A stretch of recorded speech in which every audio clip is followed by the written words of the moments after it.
मरावे परी अवयवरूपी उरावे, प्राचार्य डॉक्टर दीपक जयस्वाल यांचे प्रतिपादन. अवयवदान व HIV जनजागृतीविषयी महायुवा संवाद.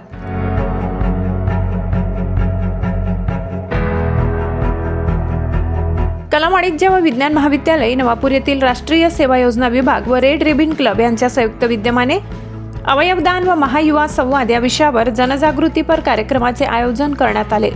कार्यक्रमाच्या अध्यक्षस्थानी महाविद्यालयाचे प्राचार्य डॉक्टर DP जयस्वाल होते. प्रमुख पाहुणे म्हणून श्रीमती डॉक्टर MA गावित, आदी सभा सदस्य कवयित्री बहिणाबाई चौधरी, उत्तर महाराष्ट्र विद्यापीठ जळगाव, तसेच प्रमुख वक्ते म्हणून रेड रिबन क्लब नवापूरचे समुपदेशक श्री कैलास माडी यांनी मार्गदर्शन केले. आपल्या व्याख्यानात त्यांनी HIV एड्सचा संसर्ग कसा होतो, त्यावरील प्रतिबंधात्मक उपाय कोणते करता येऊ शकतात याबाबत सविस्तर व शास्त्रीय माहिती दिली. अध्यक्षीय भाषणातून प्राचार्य डॉक्टर जयस्वाल यांनी अवयवदानाचे महत्त्व अधोरेखित केले. अवयवदानाद्वारे एखाद्याचे जीवन वाचविता येते, तसेच या विषयाविषयी समाजात असलेले गैरसमज दूर होणे गरजेचे असल्याचे त्यांनी सांगितले. रक्तदानाविषयी शास्त्रीय माहिती दिली. HIV एड्स जनजागृतीसाठी विद्यार्थ्यांची किती महत्त्वाची भूमिका आहे याविषयी मार्गदर्शन केले. कार्यक्रमाचे प्रास्ताविक राष्ट्रीय सेवा योजना कार्यक्रम अधिकारी प्राध्यापक गौरव बोर्दे यांनी केले.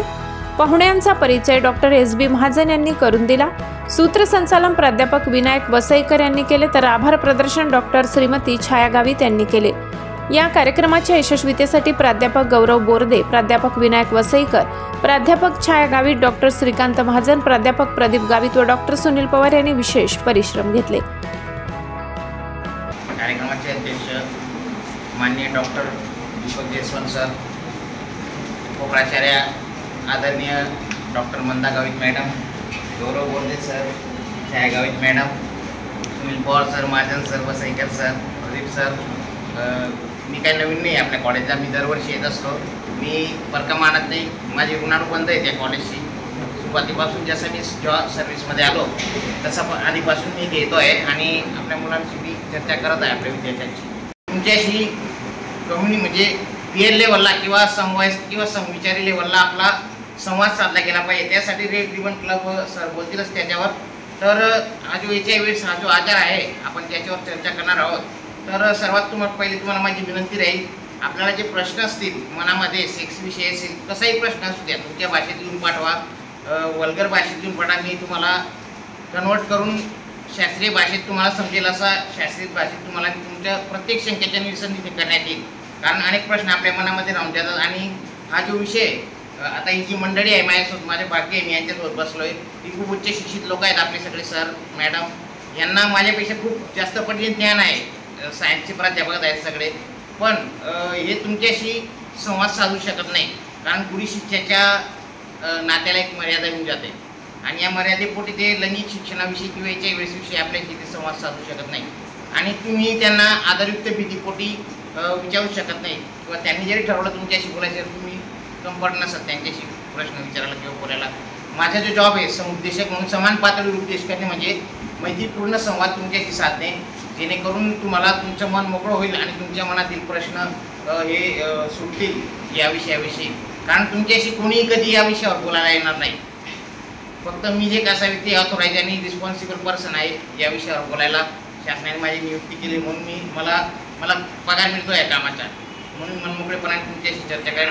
म्हणून कुठलाही संकोच न बाळगता, कुठलीही लाज न बाळगता आपले सर बसले आहेत किंवा मॅडम बसले आहेत असाही विचार न करता आपण प्रश्न विचारा, चर्चा करा. याच्यामध्ये मी फक्त बोलेल, वन वे कम्युनिकेशन उपयोगाचं नाही. आपल्यामध्ये टू वे कम्युनिकेशन झालं, तुमच्याकडून तुम्ही बोलले किंवा प्रश्न विचारले तर अधिक चांगलं होईल. आपण अधिक चांगली चर्चा याच्यावर मनमोकळेपणाने. तो आपल्या शरीरात आल्यामुळे जी आपली अवस्था होती त्या शेवटच्या अवस्थेला एड्स असं म्हणतात. पण एड्सला आपण वाचवू शकतो HIV पासून. मग याच्यावर आपण औषधोपचार घेतला तर आपण आमच्याकडे सगळी उपलब्ध आहे, माहिती उपलब्ध आहे, तपासण्या उपलब्ध आहेत, उपचार उपलब्ध आहे. तर मग याची कारणं काय, हा होतो कसा आपल्याला, तर याची 4 कारणं आहेत सगळ्यात महत्त्वाची. कोणी सांगू शकतं का? तुम्ही वाचलं असेल सोशल मीडियावर, कुठेतरी इंस्टाग्रामवर कुठेतरी ऐकलं असेल, सांगता येईल का कोणाला? बा तुम्हाला माहिती असतं पण आपण बोलायला घाबरत असतो. ठीक आहे, मी सांगतो. तर सगळ्यात पहिलं महत्त्वाचं कारण आहे असुरक्षित लैंगिक संबंध. तर असुरक्षित लैंगिक संबंध म्हणजे काय सांगता येईल कोणाला? नेमकं काय मी सांगतो. असुरक्षित लैंगिक संबंध म्हणजे काही एखादी अनोळखी व्यक्ती जिचा स्टेटस आपल्याला माहिती आहे की HIV पॉझिटिव्ह आहे किंवा निगेटिव्ह आहे, बा कोणाच्या कपडावर लिहिलेलं नसतं तो HIV पॉझिटिव्ह आहे किंवा निगेटिव्ह आहे, अशा अनोळखी व्यक्तीशी आपण निरोध न वापरता म्हणजे विदाऊट कंडोम निरोध न वापरता केलेला संबंध म्हणजे असुरक्षित लैंगिक संबंध. मग तुम्ही एका व्यक्तीशी करा किंवा अनेक व्यक्तींशी करा. अनेक व्यक्तींशी केला तर त्याच्यापैकी ज्याला HIV असेल त्याच्या शरीरातून आपल्या शरीरात HIV येऊ शकतो किंवा एकाला असेल तर त्या एका व्यक्तीपासून आपल्या शरीरात HIV येऊ शकतो. हे सगळ्यात पहिलं महत्त्वाचं कारण. दुसरं महत्त्वाचं कारण आहे रक्तदान. आपण रक्त घेतो, एखादी महिला प्रसूत होते, डिलिव्हरी होते, खूप रक्त सांडलं जातं, ॲक्सिडेंट होतो, रक्त सांडलं जातं किंवा थॅलेसिमियासारखे कॅन्सरच्या प्रकार आहे ज्याच्यामध्ये वारंवार रक्त आपल्याला बदलावं लागत असतं. तर अशा परिस्थितीमध्ये आपण रक्तदान घेतो किंवा रक्तपेढ्यांमध्ये आपण कॅम्प लावत असतो. सर पण खूप मोठं काम आहे सरांचं, मला आधीपासून माहिती आहे. तर हे रक्तदान घेताना ते जर रक्त दूषित असेल म्हणजे त्याच्यात HIV असेल तर ते रक्तदान घेताना आपल्या शरीरात HIV येऊ शकतो. हे दुसरं महत्त्वाचं कारण.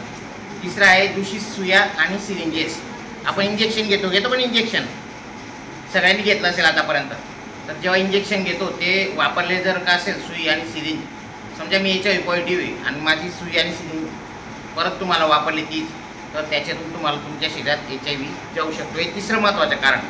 पण आता हल्ली आपण सगळीकडे नवीन सुई आणि सिरिंज वापरत असतो किंवा प्रायव्हेटला गेला तर ते पण उकडलेले वापरतात. आमच्याकडे तर आम्ही तुमच्यासमोर डिस्पोजेबल काढून आमचे लॅब टेक्निशियन आहेत सेपरेट, ते डिस्पोजेबल आम्ही प्रत्येकाला नवीन सुई आणि सिरिंज वापरत असतो. मग हे कारण का ठेवलं आहे? पण म्हणून मोठ्या शहरांमध्ये ड्रग्स यूज करता विद्यार्थी किंवा तरुण मुलं किंवा अनेक लोक ड्रग्स माहिती ना ड्रग्स, तर त्याच्यामध्ये ॲडिव्ह म्हणून प्रकार आहे, इंट्राव्हेनस ड्रग युजर्स, म्हणजे शिरेतून नसमधून आपण ड्रगचं हे सेवन करत असतो. पण सिगरेट आता नशाकडे सिगरेट जर पिली, सिगरेटचा अर्धा धुवा होऊन जातो, अर्धा पैसा वाया जातो. पण सिरिंजने जर आपण नशा केला सुई आणि सिरिंजने तर ते डायरेक्ट नशाचा आनंद प्राप्त होत असतो. मग हे लोक काय करतात, प्रत्येक वेळी तर सुई सिरिंज घ्यायला परवडणार नाही, मग ते काय करतात ग्रुपमध्ये बसून एकाच सुई आणि सिरिंजने ते ड्रग पोचून घेत असतात. बरोबर. आपल्याकडे नसेल प्रमाण पण मोठमोठ्या शहरांमध्ये खूप प्रमाण आहे. आणि पूर्वेकडे जे राज्य आहेत मणिपूर, आसाम, अरुणाचल प्रदेश जी राज्य आहेत पूर्वेकडे, तर पूर्वी तिथे याच्यामुळे खूप मोठं प्रमाण होतं तरुण मुलांमध्ये HIV. तर त्या तेव्हा त्या काळी मग त्या सरकारने त्या मुलांना आपण व्यसनापासून थांबवता नाही शकत, पण त्यांना सिरिंजेस आणि सुया पुरवणे माहिती जेणेकरून त्यांना HIV तर होणार नाही आणि व्यसनापासून आपण एकदम पूर्ण परावृत्त करू शकत नाही. हे तिसरं महत्त्वाचं कारण आहे. बरोबर. तुम्ही पुढे इंजेक्शन घ्यायला गेला तर लक्षात ठेवा नवीन सुई वापरायला लावा. आणि MTCT mother to child transmission म्हणजे एखादी महिला जर गरोदर असेल, तिला दिवस असतील तर तिच्या जे होणारं बाळ आहे त्याला HIVचा संसर्ग होऊ शकतो तिच्यापासून. ती जर काही HIV पॉझिटिव्ह असेल, तिला HIVचा संसर्ग असेल तर तिच्या होणाऱ्या बाळाला पण HIV होण्याची शक्यता असते. म्हणून आम्ही काय करतो, आमच्याकडे ज्या गरोदर माता येतात तपासणीसाठी नोंदणीसाठी, तर त्या प्रत्येक गरोदर मातेच्या आम्ही संमतीने HIV तपासणी करून घेत असतो.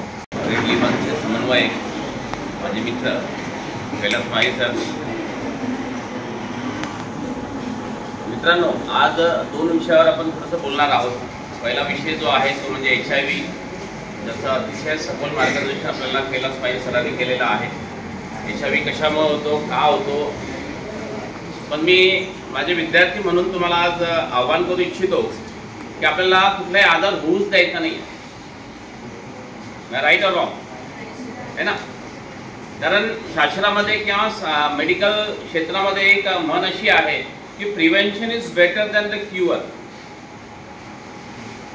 आपल्याला माझे विद्यार्थी एवढे चांगले आहेत. आत्ताच सर बोलले, बोर्दे सर बोलले की तुम्ही एका हाकेवर एवढ्या मोठ्या संख्येने इथं आलेले आहेत आणि ही हाक तुमच्यासाठी होती, तुमच्या फायद्याची होती. आणि ही हाक तुम्ही दिल्यानंतर तुम्ही इथं उपस्थित झाले आणि तुम्ही आज एक चांगलं नॉलेज इथून घेऊन जाणार आहात. हे नॉलेज हे फक्त तुमच्यासाठी नाही आहे, तर तुम्ही ज्या समाजामध्ये राहतात, ज्या क्षेत्रामध्ये राहतात, ज्या आया बहिणींना आपल्या कॉलेजपर्यंत येता आलेलं नाही त्यांच्यापर्यंत हे नॉलेज तुम्हाला पोचवायचं आहे. तुम्ही हुशार आहात, तुम्हाला सगळ्या गोष्टी माहिती आहेत. विषय एवढाच आहे मित्रांनो की तुम्ही आज ज्या एजमध्ये आहेत त्या एजला म्हटलं जातं टीन एज. बरोबर आहे ना? त्या टीन एजमध्ये आपल्याला काही गोष्टी कळत नाही. एकदा तुम्हाला मॅच्युरिटी आल्यानंतर तुम्ही सगळं आपलं बरं काय आहे, आपलं वाईट काय आहे, आपला पार्टनर कसा आहे, तो आपल्याला कितपत योग्य आहे हे आपल्याला नंतर कळायला लागतं. पण जेव्हा तुम्ही टीन एज मध्ये असतात तेव्हा आता सर म्हटल्याप्रमाणे की नाकारू शकत नाही आपण, तेवढी सतत वेळ बुद्धी नसते, आपल्याला बरं काय आहे वाईट काय आहे आपल्याला समजण्याची तेवढी कुवत नसते आणि त्याच्यामुळे तिथं आपले मुलं आणि आपले मुली कुठेतरी बळी पडतात. तर माझी तुम्हाला विनंती मित्रांनो, मुलींना खास करून विनंती आहे की तुम्ही नाही म्हणायचं शिका. जसं आता सर म्हटल्याप्रमाणे की या सगळ्या गोष्टी आपल्याला गरजेच्या आहेत. मी काही सांगत नाही, अतिशय तुम्ही यंग आहात, बरोबर आहे, तुम्हाला आपलं बरं वाईट कळतं, तुम्ही यंग आहात, पण आपण कुठं कोणाबरोबर कसं करावं हे सगळं सर्वस्वी अधिकार तुमचा आहे. आणि एवढं जरी तुम्ही शिकले इथं तर तुम्ही कधीही कुठल्याही गोष्टीला बळी पडणार नाही, एवढा मला विश्वास आहे तुमच्यावर. पार्टनर चॉईस करत असताना तुम्हाला खूप सुंदर उदाहरण देतो. आपण प्राण्यांपेक्षा गेलेले आहेत का? प्राण्यांपेक्षा आपण हुशार आहोत ना? आपल्या देवाने सगळ्यात हुशार जर व्यक्ती कोणी असेल या पूर्ण सृष्टीमध्ये तो आहे माणूस. कबूतरचं उदाहरण सांगतो तुम्हाला मी. कबूतर त्याच्या पार्टनर बरोबर राहत असताना एखादा कबूतरचा मेल पार्टनर किंवा फिमेल पार्टनर जर मरून गेला तर तो दुसऱ्या पार्टनरशी कधीही फिजिकल रिलेशन ठेवत नाही. विचार करा, कबूतरमध्ये आहे, कबूतर आपल्याला ओळखता येत नाही, पण त्यांची जे पेरिंग असते, इथं पेरिंग झाल्यानंतर ते कधीही दुसऱ्या पार्टनर बरोबर कधीही अशा प्रकारचं फिजिकल रिलेशन ठेवत नाही. मग त्याच्यापेक्षा आपण गेलेलो आहोत का? बिलकुल नाही, आपण त्यांच्यापेक्षा हुशार आहोत. माझी विनंती अशी असेल मित्रांनो तुम्हाला की तुम्ही पार्टनर निवडताना फक्त एकाच पार्टनर बरोबर इमानदार राहा, तर तुम्हाला कधीही HIV सारख्या आजारांना सामोरे जावे लागणार नाही. आणि पुढच्या सगळ्या ज्या गोष्टी सांगितल्या की HIV झाल्यानंतर आपल्याला काय ट्रीटमेंट घ्यायची आहे, काय काय प्रिकॉशन घ्यायचे, या सगळ्या गोष्टी आपल्याला करायची गरज पडेल का? अजिबात पडणार नाही. सगळ्या गोष्टी तुम्ही काय करायचं आहे, त्याचा प्रचार आणि प्रसार करायचा आहे की जेणेकरून आपल्या तालुक्यामध्ये मित्रांनो अतिशय सिरियस गोष्टी आहेत. आत्ताच मी सर माझ्याकडे आले तेव्हा विचार झाला की आपल्याकडे HIVचं प्रमाण हा वाढत चाललेला आहे. त्याची कारणं सांगतो मित्रांनो तुम्हाला मी. कारण काय आहेत की आजही आपले जे ट्रायबल लोक आहेत ते आजही सुरतला काय करतात, अपडाऊन करतात. कशासाठी? पोटा पाण्यासाठी, मजुरीसाठी काय करतात, ते अपडाऊन करतात. आणि अपडाऊन करत असताना ते रेल्वेने येतात, रेल्वेने जातात. आणि रेल्वेने जात असताना कधी माणूस जातो बिचारा, कधी बाई जाते, दोघं माणसं आणि बाया दोघं कामाला जातात. आपले काही विद्यार्थी सुद्धा आहेत ते सुरतला जाऊन काम करतात आणि आपल्या कॉलेजला शिकतात. ही जाणीव मला आहे. आर्थिक गोष्टीसाठी, पैसे कमवण्यासाठी ते सुरतला जातात आणि यंग असल्यामुळे कुठेतरी सुरतला जर तुम्ही गेल्या तर तिथं रेड अलर्ट एरिया आहे. 2 पैसे मिळाल्यानंतर कधीतरी त्यांच्या भावना जागृत होतात आणि ते तिथं जाऊन कुठेतरी एखाद्या प्रॉस्टिट्यूट बरोबर अशा प्रकारचं लैंगिक संबंध ठेवतात. आणि ते लैंगिक संबंध ठेवल्यामुळे ते लैंगिक संबंध त्याच्यापासून जर एखाद्या त्या मुलाला, एखाद्या माणसाला समजा HIV झाला आणि तो HIV आपल्यापर्यंत येण्याची दाट शक्यता आहे, तो आलेला आहे. ते आल्यानंतर मग इथं समजा एखादा लग्न झालेला माणूस तिथं गेला असेल, समजा त्याने अशा प्रकारचं फिजिकल रिलेशन तिथं ठेवलं असेल एखादा प्रॉस्टिट्यूट बरोबर, आणि त्याने आल्यानंतर त्याने त्याच्या मिसेस बरोबर, त्याच्या बाईबरोबर असं फिजिकल रिलेशन केलं तर तिचं संक्रमण त्या बाईला झालं ना. मग अशा प्रकारचा हा प्रसरत चाललेला आहे. मी तुम्हाला अजून सांगतो की मेल्यानंतर सुद्धा तुम्हाला जिवंत राहायचं आहे. विचित्र प्रश्न आहे ना? किती लोकांना वाटतंय की मेल्यानंतर मला जिवंत राहायचं आहे? हात वर करा. होतं का सर? जिवंत राहतो का आपण? किती लोकांना वाटतं? कोणालाच वाटत नाही मेल्यानंतर जिवंत राहायचंय, कोणालाच वाटत नाही. सर सांगतील तुम्हाला. हात वर करा ना, हात वर करा. तुम्हाला निघून जायचंय? जाऊन टाका आम्हाला सर. मला मेल्यानंतर सुद्धा जिवंत राहायचंय. मला मेल्यानंतर जिवंत राहायचं. कसं? तुम्हाला काय करावं लागेल? डोनेशन करावं लागेल किंवा अवयव दान करावं लागेल. मेल्यानंतर सृष्टी पाहिजे असेल तुम्हाला तर तुम्ही तुमच्या डोळ्यांनी मेल्यानंतर सुद्धा सृष्टी पाहू शकता. आणि हे फक्त कोण करू शकतं? तुमचं नेत्रदान करून करू शकतं. मित्रांनो, अवयवदान हे अतिशय महत्त्वाचा मुद्दा आहे. आपल्या भारतामध्ये आजही अवयवदानावर जेवढं कार्य व्हायला पाहिजे तेवढं कार्य झालेलं नाही.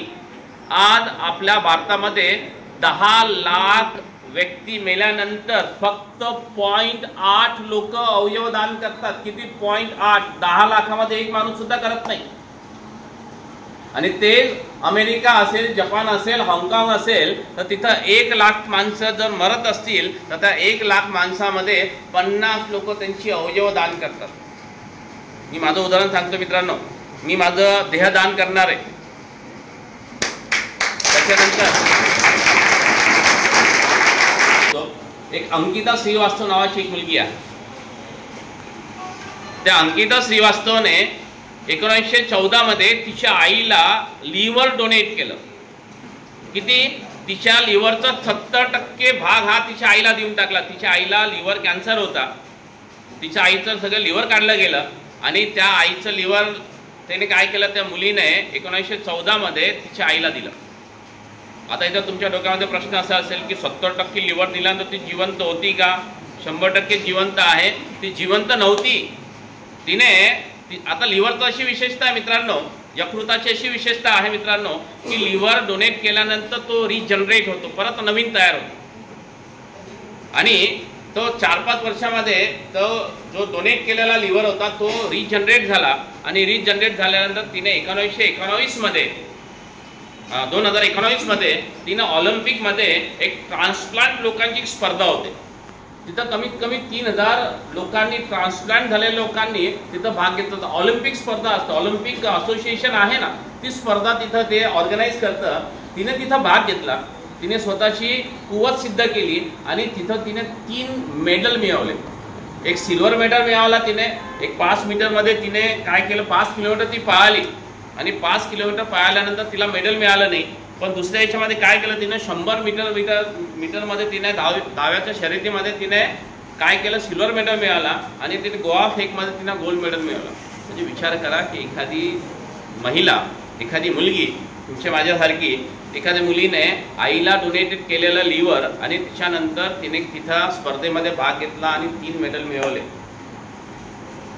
आपल्या इथे किती लोक ब्लड डोनेशनचा विचार करतात? ब्लड डोनेशन किती लोकांना, बरोबर आहे? या मुलांना तर अजिबात वाटत नाही. वाटतं तुम्हाला ब्लड डोनेशन करायला पाहिजे? तुमच्या किती लोकांना वाटतं की आपण ऑर्गन डोनेशन करायला पाहिजे?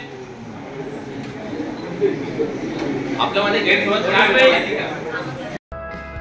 मुख्य संपादक प्राध्यापक डॉक्टर सुनील पवार, नजरबाज न्यूज, नवापूर.